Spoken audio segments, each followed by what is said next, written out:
하나님의 말씀을 들게 하라. 요한계시록 15장 1절에서 5절 강해 증거 장막이란 무엇인가? 증거 장막의 성경적 이해. 증거 장막은 성막의 다른 이름입니다. 오늘도 성경으로 푸는 요한계시록 시간입니다. 이번 15장에서는 앞으로 나올 16장 이후에 있을 7개의 대접 또는 그릇에 대한 서론입니다. 앞선 계시록 6장부터 7개의 봉인에 대한 것을 함께 보았습니다. 또 8장 이후에는 7개의 나팔에 대한 것도 다루었던 것을 기억하실 것입니다. 이제는 7개의 대접이 나올 것인데 15장은 그것을 준비하는 단계라고 보시면 됩니다. 그리고 오늘 본문 말씀에 증거 장막이라는 표현이 15장 5절에 나타납니다. 신천지에서 자신들의 교회를 증거 장막 성전이라고 말합니다. 특별한 의미를 부여하고 계시록에서만 나오는 특별한 것이라고 말합니다. 신천지의 주장은 하나님께서 마지막 때에 약속하신 성전이 바로 증거 장막 성전이다 이렇게 말하고 있습니다. 신천지가 착각하는 것은 성경을 잘 모르기 때문에 이 증거 장막 성전이 요한계시록에만 나오는 아주 특별한 것이라고 생각을 합니다. 그런데 증거 장막은 요한계시록에만 나오지 않습니다. 다른 성경 구절, 구약 성경에 나오는 성막의 또 다른 이름입니다. 신천지가 얼마나 무식한 소리를 하는지 그 진실이 이 시간에 드러나게 될 것입니다. 이 영상 후반에 5절 강의 때 이 부분을 설명해 드리겠습니다. 끝까지 영상을 시청해 주십시오. 우선 우리가 지금까지 해오던 대로 15장을 한 절 한 절 함께 보겠습니다. 1절입니다. 또 하늘에 크고 이상한 다른 이적을 보매 7 천사가 7 재앙을 가졌으니 곧 마지막 재앙이라. 하나님의 진노가 이것으로 마치리로다. 하늘에 크고 신비로운 사인, 즉 이적이 나타납니다. 개역 개정 성경에는 크고 이상한 다른 이적이라고 말했는데 정말 이상한 표현입니다. 크고 신비로운, 크고 경이로운 이렇게 말해야 하는데 이상하다라고 해석을 하니까 참 이상합니다. 이 표현은 계시록 12장에서 해산하는 여자와 붉은 용의 환상을 보았을 때도 비슷한 표현으로 나타납니다. 여기 4절에는 7 천사가 7 재앙을 가지고 있는 모습으로 나타납니다. 그리고 이 재앙은 마지막 재앙이라는 것을 강조해 줍니다. 앞으로 있을 7 재앙의 서론으로 말하는 것인데 1절 끝부분은 이것이 마지막 재앙으로서 하나님의 진노가 이것으로 마치리로다 이렇게 했습니다. 이 재앙으로 하나님의 진노가 완성이 된다라는 뜻입니다. 하나님의 진노라는 단어는 계시록에서 6번 나타납니다. 구약 성경에는 40회 나타나는 단어입니다. 이제 2절을 보겠습니다. 또 내가 보니 불이 섞인 유리바다 같은 것이 있고 짐승과 그의 우상과 그의 이름의 수를 이기고 벗어난 자들이 유리바다 가에 서서 하나님의 검은고를 가지고. 사도 요한은 이 불이 섞인 유리바다 같은 것을 봅니다. 유리바다 같은 것은 계시록 4장 6절에 이미 나왔던 표현인데 하나님의 보좌 앞에 수정 같은 유리바다가 있다고 되어 있습니다. 그런데 계시록 4장 6절과 다른 것은 불이 섞인 유리바다라고 되어 있습니다. 다니엘 7장 10절에 보면 불이 강처럼 흘러 그의 앞에서 나오며 라는 표현이 있습니다. 다니엘이 본 환상도 하나님의 보좌입니다. 하나님의 보좌 앞에서 불이 강처럼 나오는 환상을 보았습니다. 다니엘이 본 환상도 다니엘과 사도 요한이 비슷한 것을 보았거나 같은 것을 본 곳이라 추정이 됩니다. 이 불이 섞인 유리바다도 심판을 상징하는 것입니다. 2절에 보면 짐승과 그의 우상과 그의 이름의 수를 이기고 벗어난 자들이 유리바닷가에 서 있다고 되어 있습니다. 여기는 이긴 자들, 승리한 자들이 나타나 있습니다. 여기 승리라는 단어는 니콘타스라는 단어입니다. 이 단어의 어근은 니카오라는 것인데 계시록 2장과 3장에서 7교회의 보낸 편지에 나타난 주제어이기도 합니다. 이기는 자가 그 주제였습니다. 니콘이라는 단어로 여기에선 쓰였는데 이기는 자라고 번역이 되어 있습니다. 이기는 자, 극복하는 자 이렇게 되어 있습니다. 그러니까 계시록 15장 2절에서는 무엇을 이겼습니까? 짐승과 우상과 그 이름의 수, 즉 666을 이기고 벗어난 자들이라고 했습니다. 짐승은 용을 따르는 세력을 말하는 것이고 당시에는 로마 제국이었습니다. 우상은 황제 숭배를 말하는 것이었는데 그리고 그 짐승의 이름이 666이고 우상 숭배와 관련이 있다 이렇게 말씀드렸었습니다. 여기에서도 짐승과 우상과 그 이름의 수, 이 모든 것이 다 우상 숭배와 관련이 되어 있는 것이죠. 이렇게 사탄의 권세와 우상을 숭배하지 않고 승리한 자들이 불이 섞인 유리바다 옆에 서 있습니다. 하나님께서 주신 검은고, 즉 하프를 가지고 서 있는데 승리한 성도들은 하나님의 진노가 내려질 때 하나님의 옆에서 그 진노를 지켜보면서 하나님을 찬양하게 되는 것이죠. 이제 3절을 계속해서 보면 하나님의 종 모세의 노래, 어린 양의 노래를 불러 이르되 주 하나님 곧 전능하신 이여 하시니 일이 크고 놀라우시도다. 만국의 왕이시여 주의 길이 의롭고 참되시도다. 이렇게 승리한 성도들이 하나님의 하프를 가지고 하나님의 종 모세의 노래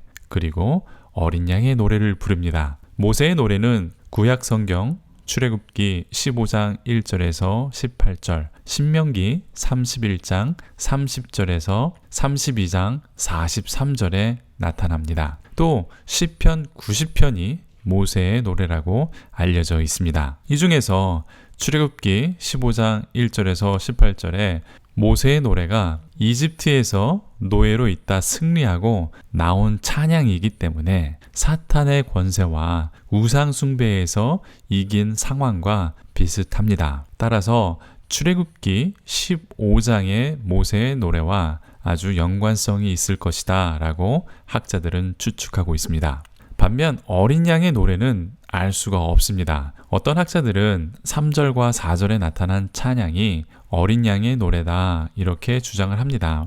하지만 너무 짧아서 어린 양의 노래 전체가 아니라 결론 부분이다 라고 말하는 학자도 있습니다. 출애굽기 15장 1절에서 18절의 모세의 노래도 마지막이 송축 즉 닥시알라지로 끝납니다. 여기 계시록 15장 3절에서 4절에 인용된 찬양도 송축으로 되어 있기 때문에 어린 양의 노래 전체 찬양의 끝부분이다 라고 학자들은 보는 것입니다.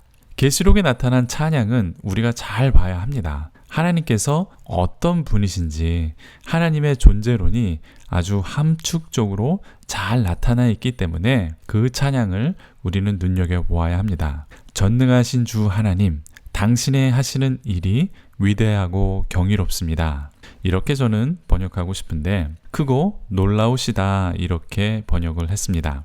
여러분 1절에 같은 표현이 나왔는데 기억하십니까? 1절에는 크고 이상한 다른 이적 이렇게 번역이 되어 있고 여기 같은 단어로 1절에서는 크고 이상한 3절에서는 크고 놀라운으로 번역이 되어 있습니다.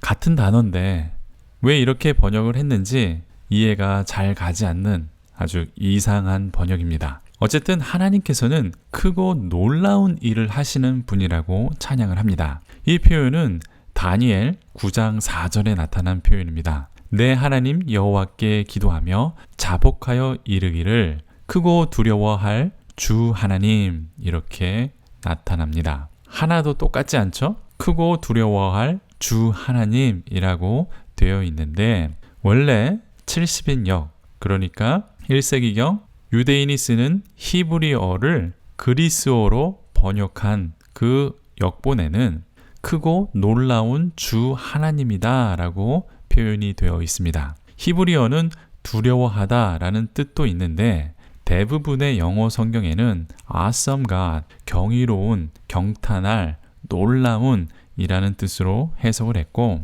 영어 성경 킹 제임스 버전은 두려운 하나님으로 번역을 했습니다. 한글 성경에서도 킹 제임스 성경을 따라서 두려운 하나님으로 표현한 것이죠. 그러니까 내 하나님 여호와께 기도하며 자복하여 이르기를 크시고 두려워할 주 하나님, 이렇게 표현한 거죠. 하지만 여기서는 크고 놀라운 하나님이라고 번역하는 것이 좀 더 좋은 번역입니다. 앞에서 말씀드린 대로 유대인들이 히브리어에서 그리스어로 번역한 70인 역에도 크고 놀라운 하나님, 이렇게 번역을 했기 때문에 우리도 그 전통을 따라가는 것이 맞다라고 저는 보고 있습니다. 하나님께서는 크고 놀라운 일을 하시는 분이다 라는 것을 말한다면 하늘에서도 다 채울 수 없을 것입니다. 계속해서 찬양을 보면 만국의 왕이시여 주의 길이 의롭고 참되시도다, 아주 유명한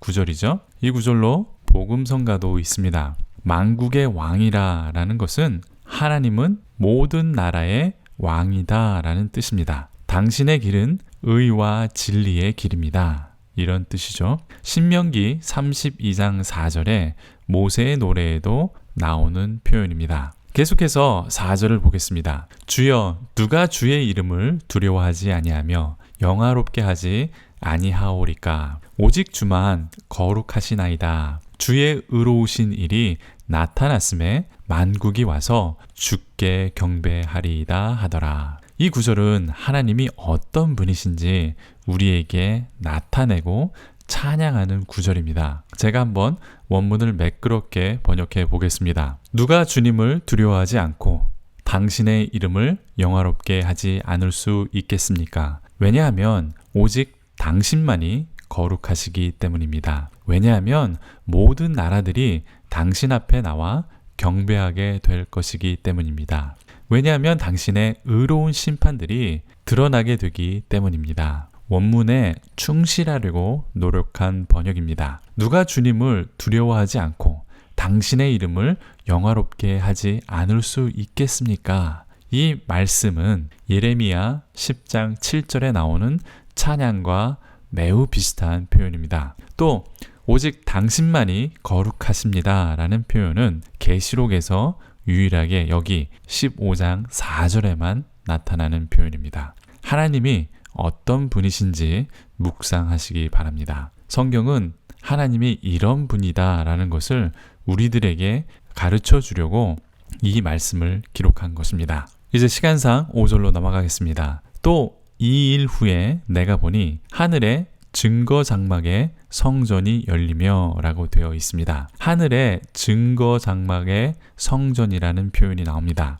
신천지가 자신들이 증거 장막이라고 말하기 때문에 아주 유명한 구절이죠. 원문을 한번 번역해 보겠습니다. 이후에 내가 성전을 보았는데 하늘에 있는 증언의 성막이라 이름한 것이 열렸습니다. 하늘에 있는 증언의 성막이 열렸다라는 표현은 계시록 11장 19절에 이에 하늘에 있는 하나님의 성전이 열렸으니 라는 표현과 같습니다. 계시록 11장 강해에서도 말씀드렸지만 성전 문이 열렸다라는 것은 신비한 일이 일어날 징조다라는 것을 상징을 합니다. 여기 증언의 성막, 증거 장막도 이제 열렸다라는 표현이 나오는데 개역 개정에는 증거 장막이라고 번역이 되어 있지만 저는 증언의 성막이라고 번역했습니다. 굉장히 생소하고 새로운 표현 같습니다. 그런데 앞에서 말씀드렸듯이 이 표현은 새로운 것이 아닙니다.